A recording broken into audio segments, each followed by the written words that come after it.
Os contos lembram socos. São rápidos, seguem vários estilos e têm que ser decisivos. Não é à toa que Cortázar dizia: o romance vence sempre por pontos, enquanto o conto deve vencer por nocaute. Você tem alguma definição preferida assim, de conto? Alguma definição própria ou de outro? Não, tem uma definição engraçada que é aquela do Cortázar, né? Que o romance vence você por pontos e o conto por... Como é que fala? Nocaute. Por nocaute. E o conto por nocaute. Mas eu acho mais engraçada do que corresponda mesmo ao conto, assim, não, porque eu acho que são lutas muito diferentes. É como se uma... Quer dizer, eu não sou muito boa em analogias, mas eu acho que são gêneros diferentes, assim, como a poesia é um gênero e o romance é outro, eu acho que o conto é outro, assim. O romance, ele tem uma coisa suja, que faz parte dele, e um pouco que dá para dispersar, que o fio narrativo, ele se faz numa soma de coisas, e não em um estressamento, ou não necessariamente com uma força única. E o conto, eu acho que por mais que você possa usar estratégias narrativas de ser sujo, muitos elementos, ele tem que ter uma coisa muito una, assim, muito fechada, muito de condensação, mesmo quando é um conto longo. Será que ele está assim? O conto está para o romance, assim como a fotografia está para o cinema?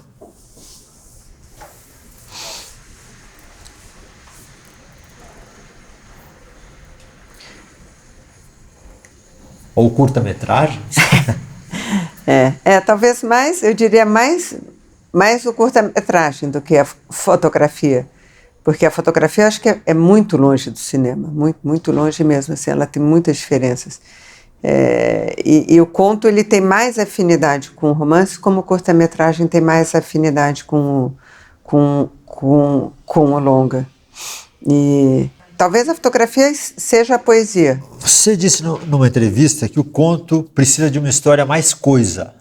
Né? O que é isso? O que é essa coisa?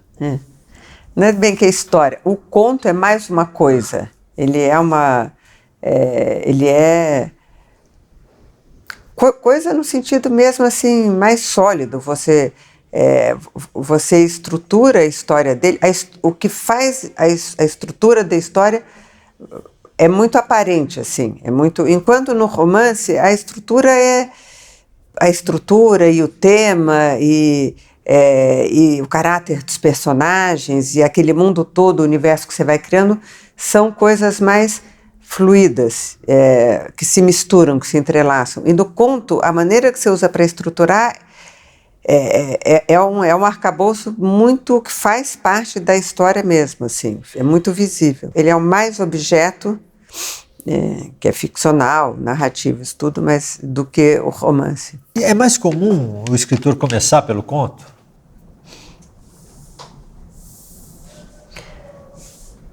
Eu acho que não, por exemplo. Quer dizer, eu comecei com romance. E acho que tem pessoas que só ficam no conto. Tem pessoas que só são contistas e outras que só são romancistas também, né? Mas... porque, na verdade, eu acho o conto mais difícil do que o romance. O romance é mais trabalhoso que o conto. Mas o conto, eu acho que exige uma certa... refino, assim, um certo tipo de mão mais firme, mais segura, mais... que às vezes o escritor ele não se sente capaz ainda. Pelo menos no meu caso, aconteceu isso. O conto é mais fácil ou mais difícil? Então, eu acho que o conto é mais difícil do que... Eu falo mais difícil assim, às vezes você escreve um conto em um mês e acabou, você escreveu aquele conto. E na verdade você escreveu em 3 dias e o resto você ficou trabalhando e burilando e não sei o quê. E o romance demora 5 anos, às vezes, para escrever um romance. Acho que nem o escritor demorou 5 anos para escrever um conto. Mas eu acho que um conto sair legal tem uma...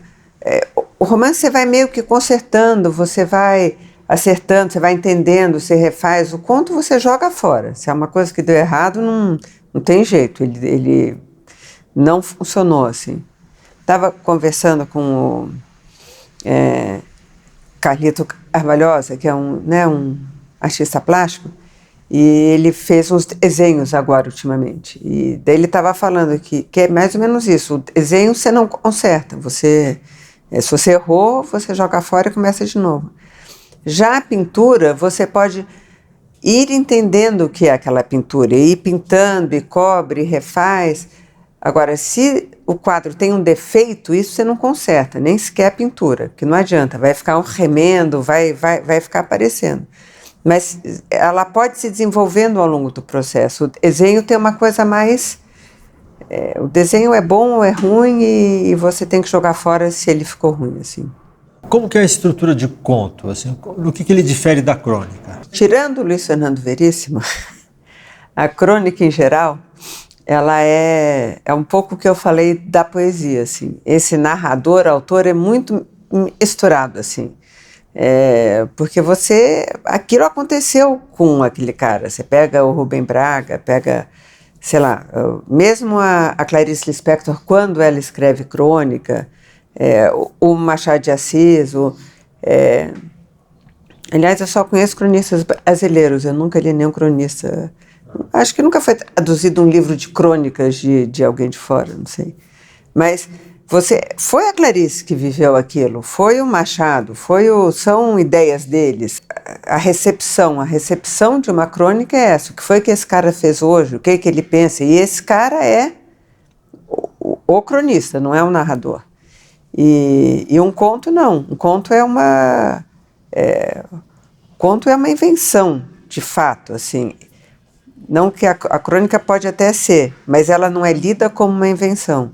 E o conto é lido como uma invenção e o escritor está escrevendo aquilo pensando nisso. Cabe no gênero conto coisas realmente malucas e experimentos e que ele não deixa de ser conto. Por algum motivo é um gênero que aguenta isso, que suporta isso bem. E a crônica não. A crônica, se você começa a inventar muita coisa, ela deixa de ser uma crônica, eu acho. Vira ou um conto ou sabe-se lá o quê. Você acha que no caso do conto é muito importante uma economia dos meios narrativos? Assim? Você acredita no que o Chekhov dizia, que é preferível não dizer o suficiente do que dizer demais? Então, é uma escola, né? Mais do que uma regra, é uma regra de uma escola, eu acho. E que prepondera como se fosse uma verdade da literatura em geral. Você não usar advérbios, não usar adjetivos. Os substantivos que são o rei do pedaço, os reis do pedaço, que você não deve ser verborrágico, que você... E cada vez, e muito presente isso do Chekhov, porque ele era isso, ele enfim, ele é uma coisa incrível, assim, eu gosto, não é só que eu gosto, esses autores que são muito geniais, é legal porque você não entende a vida inteira, né? Você continua lendo para entender e você continua falando, mas onde é que está a mágica aqui? Onde é que está? O Machado é assim também. Outro que pregava isso é o João Cabral de Melo Neto, né? A síntese e contra a oleosidade da coisa baiana e isso tudo. Só que essa é a fala do sertanejo, esse é o João Cabral, não quer dizer que a poesia e a literatura boa sejam isso. Então eu acho que tem algumas histórias que você quer contar que bom seria se você só pudesse usar adjetivos, porque é exatamente a respeito disso. A coisa é que o adjetivo tem que se amparar num substantivo sempre. Tem histórias que você quer contar exatamente sobre o não assunto que é a vida, o comentário que esconde a coisa. E então, é claro que você pode falar, ela escreveu absolutamente o essencial, qualquer coisa, porque tudo que é bom porque é daquele jeito. Se fosse diferente, ele não seria bom. Só que às vezes é bom porque é oleoso, porque é derramado, porque fala coisas díspares, que atira para tudo quanto é lado. Isso é também uma escola narrativa, né? E Então, eu acho que quando uma obra está acabada, tudo que está lá parece que era essencial estar e tudo que não está seria excessivo. Mas, então, nesse aspecto, é melhor você só deve pôr o essencial àquela história. Só que eu acho que algumas histórias pedem o transbordamento e outras pedem a falta. A falta está dizendo muito mais do que se tivesse alguma coisa ali.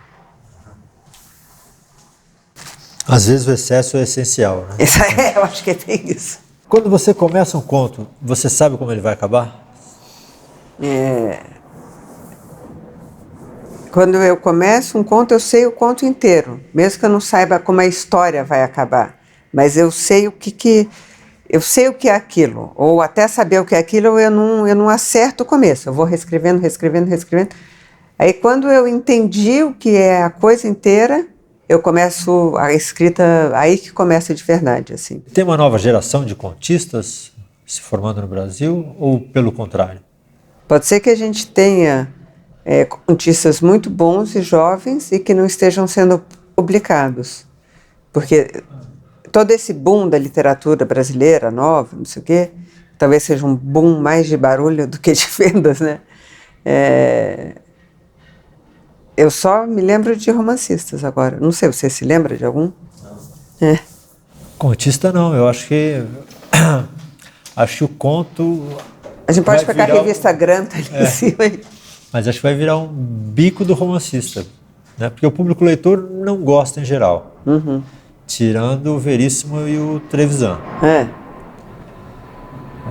Eu acho que, não sei, tá uma espécie de extinção, parece, né? Será que tem alguma coisa, não sei, assim, pensando, as pessoas têm escrito muito esse negócio de blog, de internet, é muito uma coisa de crônica, né? Na verdade, a gente tem um monte de cronistas hoje em dia, porque você lê, às vezes, esses relatos que as pessoas fazem do seu dia, não sei o quê, tem pessoas muito boas, muito engraçadas, muito inteligentes, assim, tem coisas que você lê pela internet. Eu não sei se isso acaba... Se esses caras, se não escrevessem crônicas, não iriam escrever contos. É quase como ping-pong. Se o cara joga ping-pong, estraga o braço para tênis, entendeu?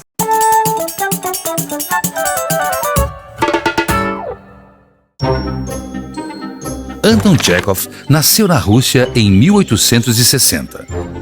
Suas peças mais conhecidas são A Gaivota, Tio Vânia, As Três Irmãs e O Jardim das Cerejeiras. Elas não têm enredos mirabolantes. Pelo contrário, Tchekhov acreditava na importância das coisas não importantes e mostrou que por trás das banalidades do cotidiano há um mundo cheio de tempestades. Apesar do sucesso de Tchekhov como dramaturgo, muitos acreditam que seus contos são ainda melhores. Ele mergulha nos fatos miúdos para captar o essencial da existência humana. Segundo o professor Alfredo Bozzi, a opção de Tchekhov transforma o contista num pescador de momentos singulares cheios de significação. Tchekhov defendia também uma profunda avareza verbal. Achava que era o seu dever cortar todas as palavras supérfluas. Como ele mesmo disse, a concisão é irmã do talento.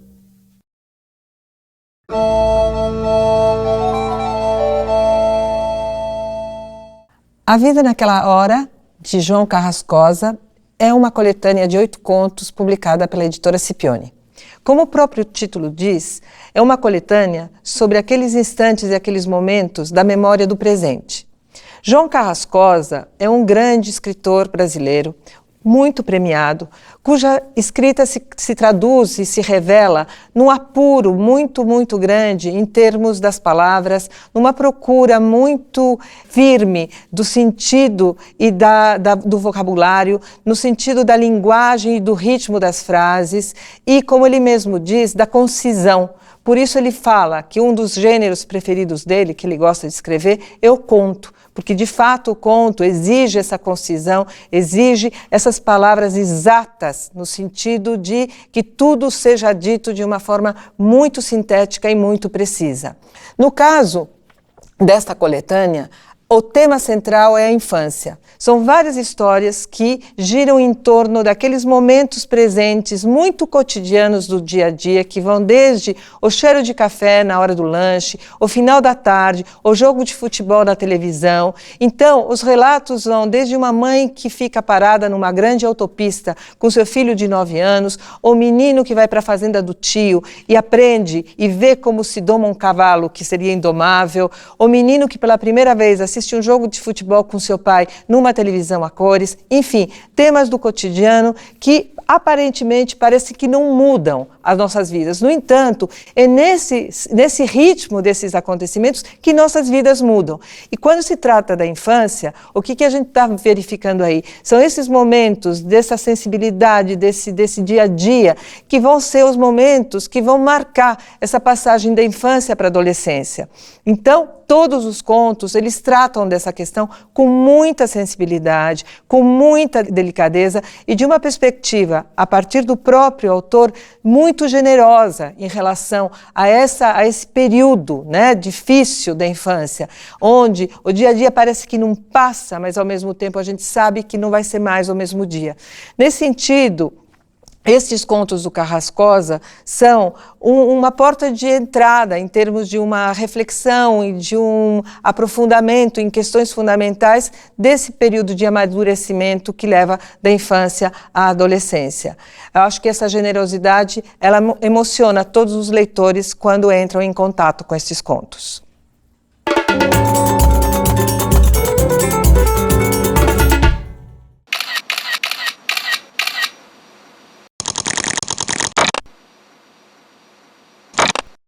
Eu escrevo fora de casa, sempre, e então eu já fui em vários lugares, até que eu vim, aqui é uma vila, né, que fica no Alto de Pinheiros, ou Pinheiros quase, e eu alugava uma casa lá na frente, e daí eu achei ótima a vila, essa casa estava à venda, daí eu comprei essa casa aqui, e reformei para ser o meu lugar de trabalho, e também é isso, e daí...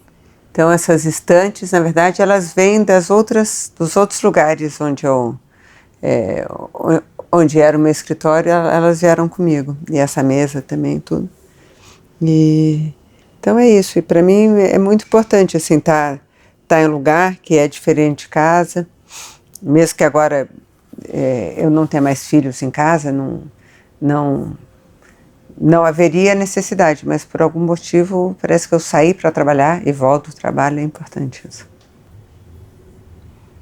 Bom, eu escrevo sempre de manhã e, em geral, umas 3, 4 horas eu fico em função da escrita, mas não quer dizer que eu escreva esse tempo todo, mas fico concentrada. Quando eu estou escrevendo um romance, por exemplo, eu sempre faço um plano de como é que vai acabar aquele romance, como é que ele vai se desenvolver, E uma semana depois eu mudo tudo, aí eu faço outro plano, eu sempre tenho que ter algum plano de onde que vai dar. E quando começa a ficar um pouco longo, eu começo a me perder, eu faço um resumo dos capítulos até aquele momento, que é a escaleta, né, que no cinema a gente chama escaleta. Então é assim, tenho uma sistemática para escrever. Bom, eu escrevo porque eu gosto de escrever. Se eu não escrevo, eu fico muito mal-humorada, fico muito triste, assim, é uma coisa que é ruim. E desde pequena eu achava que que eu queria escrever, mas eu não tinha coragem de escrever. E quando eu saí da editora, eu trabalhei em editora, né, por bastante tempo. Quando eu saí, eu comecei a escrever. E foi assim, era isso que eu queria. E era isso no que eu podia dar o melhor de mim. Então, por isso que eu escrevo.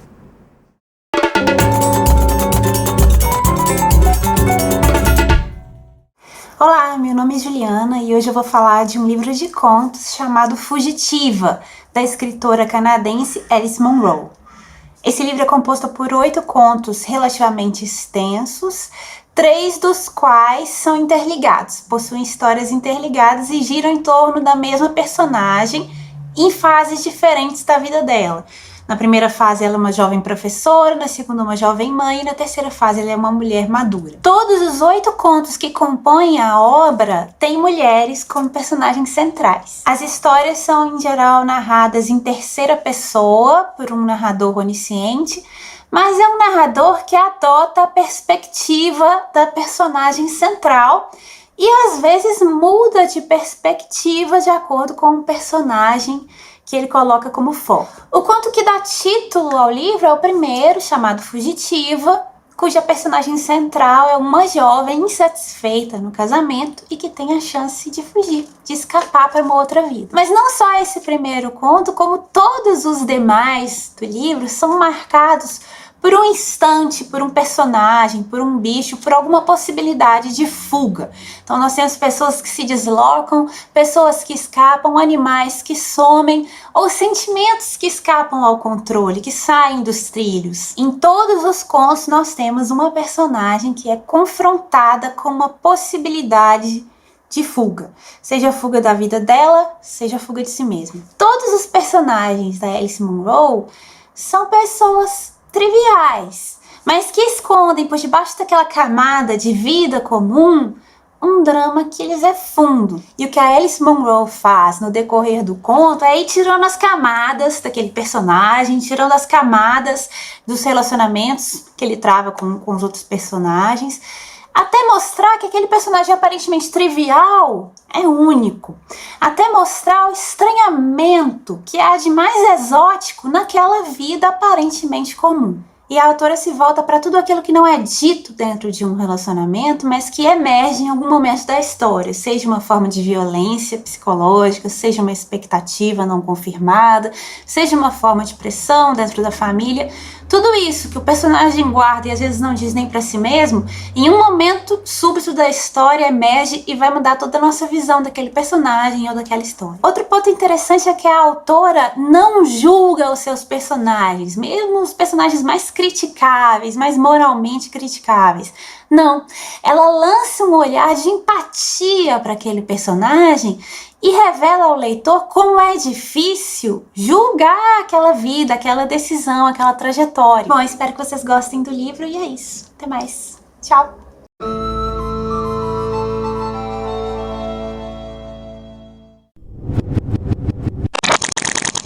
Take 1 pra câmera, take 5 pro áudio. Marcos Melo, tipógrafo. O tipógrafo era quase como um coautor, né?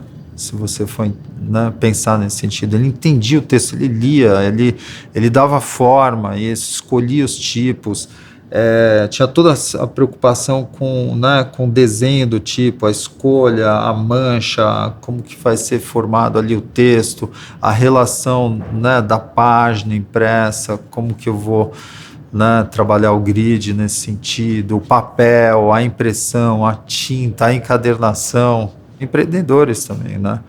Empreendedores, assim, eu tenho que entender, eu tenho que pensar no ponto de vista da edição, o que eu vou editar, como é que eu vou trabalhar, né, essa composição, a forma do livro e como eu vou comercializar isso, né?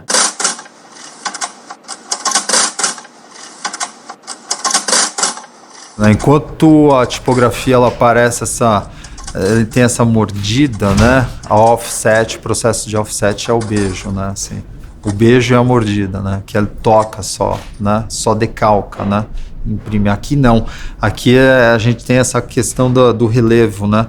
Você pega livros antigos que você, né? Você lê, você sente assim, né? Então a gente tem no Brasil o uso da caixa francesa. Na parte de cima ficam as maiúsculas, na parte de baixo as minúsculas, daí o termo caixa alta e caixa baixa, né?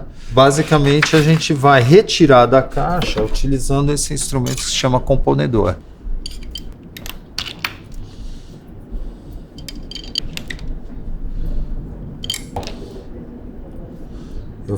Eu compus, né, as duas palavras. Design gráfico, a gente honra o conteúdo, né? A gente dá forma a esse conteúdo, escolhendo os tipos, fazendo a diagramação e principalmente sabendo trabalhar dentro desse sistema.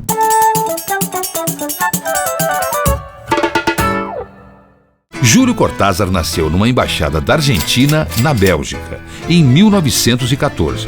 Foi uma criança triste, doente, que vivia de cana. Tanto que ele declarou certa vez: passei a infância numa bruma de duendes e elfos e com um sentido de tempo e espaço diferente dos outros. Cortázar morou na Argentina e na França, mas visitou muitos países como Chile, Cuba, Costa Rica e Nicarágua. Essas viagens inspiraram um dos temas de sua literatura, a denúncia de regimes ditatoriais. Ele era um mestre da narrativa curta, mas sua obra mais conhecida é O Jogo da Amarelinha, que Cortázar chamou de contra-romance. É um livro que pode ser lido de várias maneiras, do começo ao fim, seguindo uma ordem proposta por ele ou como o leitor desejar. Cortázar conseguiu fazer a leitura de um livro ser tão divertida quanto jogar amarelinha.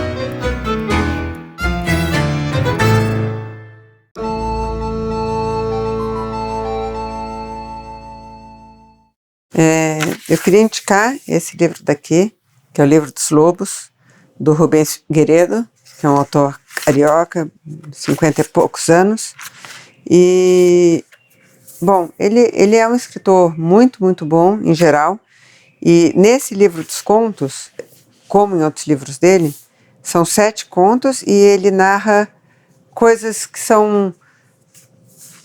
Sempre tem algo de mistério, mas não de mistério, de medo, que vai acontecer algo diferente, exatamente porque tudo é muito normal e é tudo descrito. O Rubens Figueiredo é meio João Gilberto da literatura, eu acho. É aquele negócio que parece tudo tão simples, e é sobrenatural. Então, eu acho que é uma escrita muito, muito apurada, com assuntos que sempre tem algo de crítico e você demora a perceber onde que está a crítica e onde que está a maestria. E é isso.